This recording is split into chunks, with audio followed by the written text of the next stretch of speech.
আবৃত্তি করছি স্বাধীনতার লাল সূর্য। লিখেছেন আমিরুল ইসলাম। এসেছি আমি বলতে আমার বৃদ্ধা মায়ের কথা। অনেক কষ্ট দিয়েছি মাকে, তাই তো পেয়েছে ব্যথা।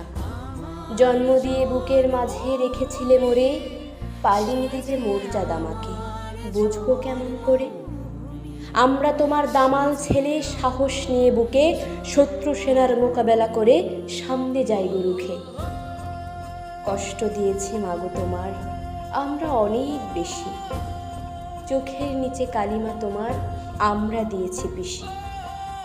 মুছে দেব লজ্জা তোমার যন্ত্রণার অবসান করে, জন্ম নেওয়া সন্ত্রাস চাঁদাবাজ থাকবে না তোমার পরে।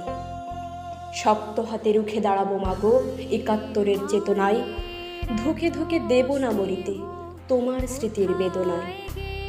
জীর্ণ শীর্ণ বস্ত্র তোমার মাগো আর থাকবে না, ভুলিয়ে দেব পাকিস্তানি শত্রুদের দেওয়া সব বেদনা।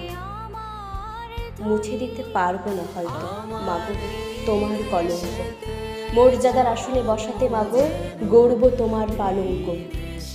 চুষে চুষে নিষ্পেষিত করে সর্বশান্ত করলো তোমারে মাগো, তারাই তো আজ কলঙ্কিত হয়েছে বিশ্ব দরবারে। টিক্কা খান ভুট্টো আর সকল হায়না, আজ তারা বুঝেছে সবই, তাই ধরেছে বায়না। লক্ষ প্রাণের তাজা রক্তে রাজপথ রয়েছে ভিজে, মনের কোঠরে পারেনি কো সেই স্মৃতি শান্ত রাখতে নিজে।